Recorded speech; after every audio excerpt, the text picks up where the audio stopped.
What did ancient humans do at night?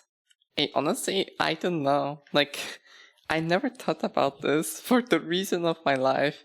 I mean, to be fair, we always have like light switch, so I'm just doom scrolling, but you know. That's a good fucking question. I don't know. Tonight, when the sun goes down, you're going to flip a switch. Light will flood the room, and you won't think twice about it. But for 99.9% of human history, that switch didn't exist. When the sun set, the world went dark. You couldn't even see your own hand in front of your face. But modern humans almost never experienced this. For over 300,000 years, every single one of your ancestors spent roughly half their life in near total darkness. That's crazy. Do you think they were scared of darkness? Because I am.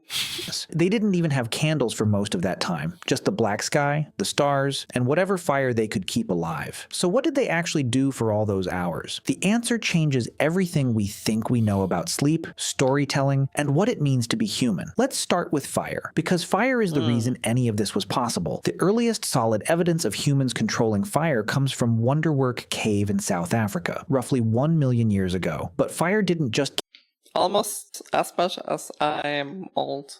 I'm actually 9 million years old.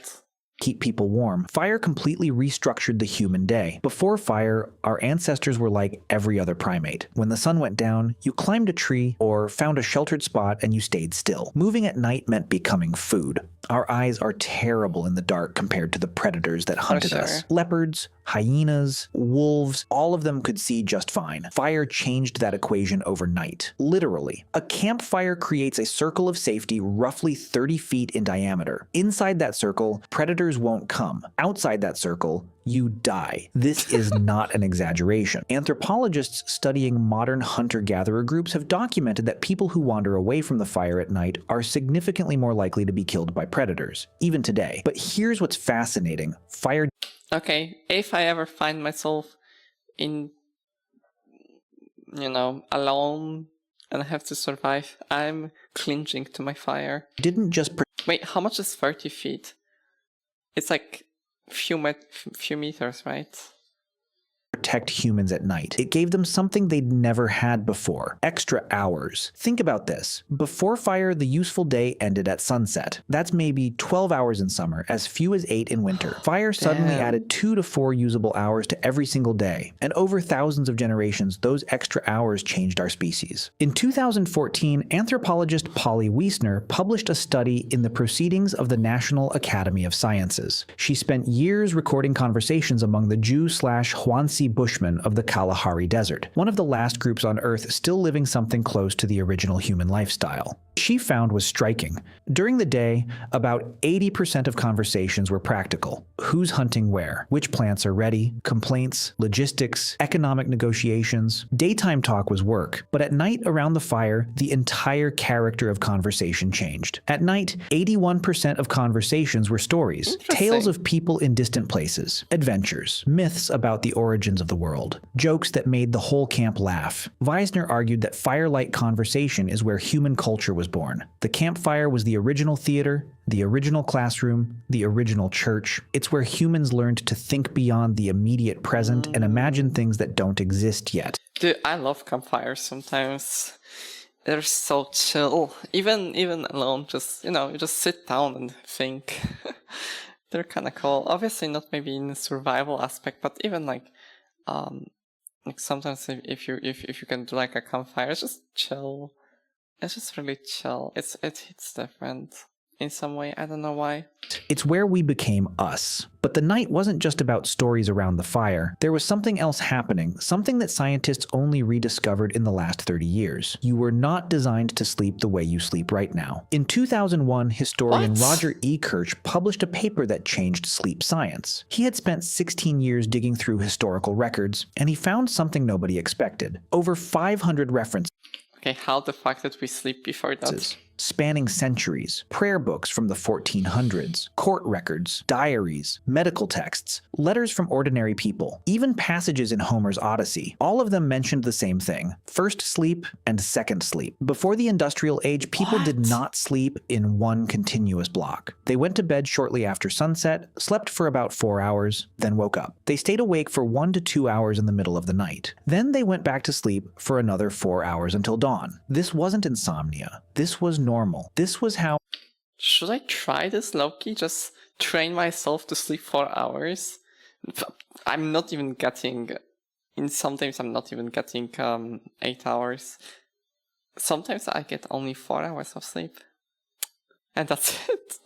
But lately it's been better for me. I've been getting more and more sleep, which is pretty good. Every human on the planet slept for thousands of years. And what did people do during that wakeful period in the middle of the night? Everything. A 16th century French physician recommended that couples conceive children during this window because they would do it better. People visited neighbors, they interpreted their dreams while they were still fresh. They wrote. They simply lay in bed in the dark and thought. A doctor's manual from the 1500s advised patients that the best time to study and reflect was during the watch, as they called it, the quiet hours between first and second sleep when the mind was calm and the world was still.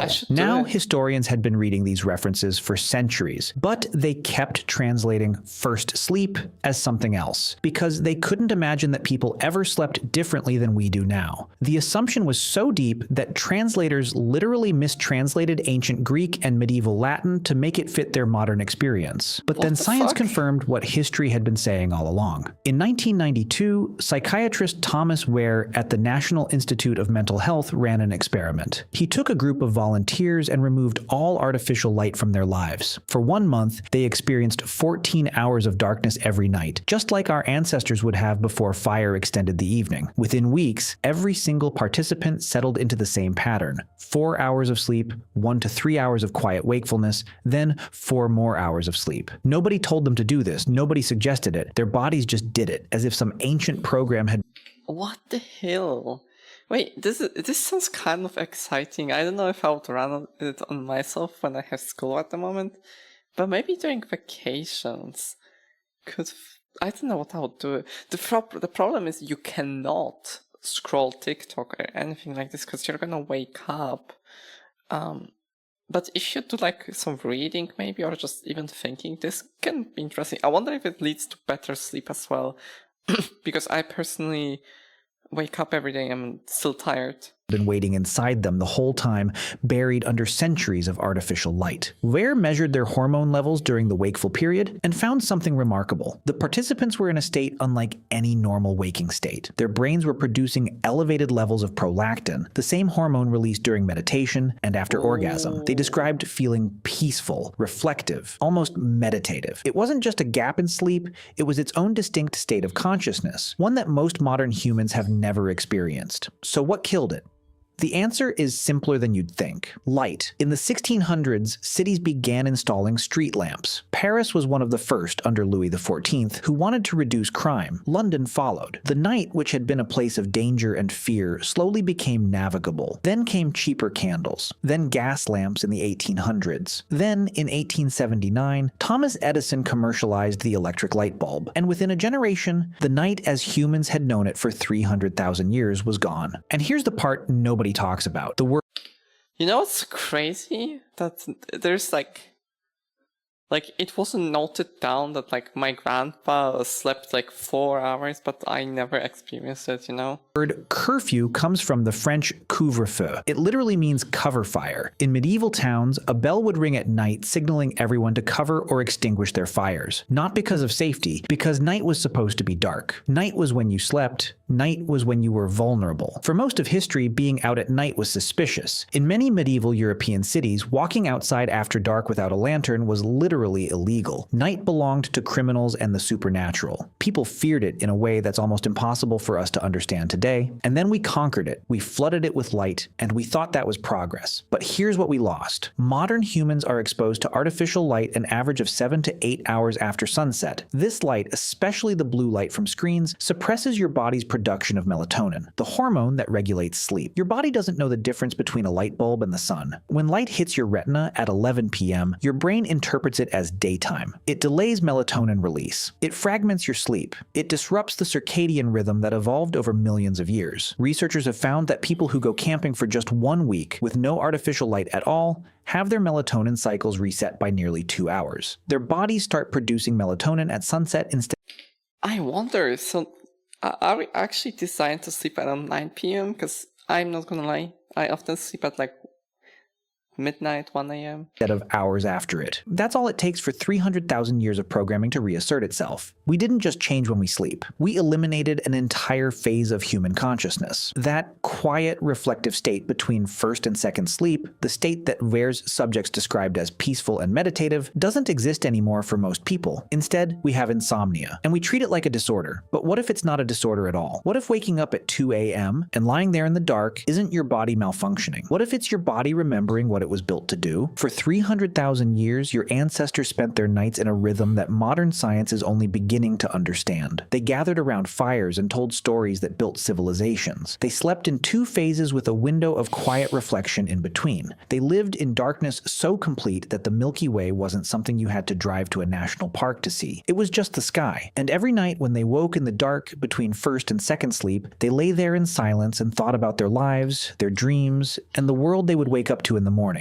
We traded all of that for a light switch, and most of us never even knew it was gone. Interesting. Open your fridge right now. A can of soda. Interesting. I did not ever think about this.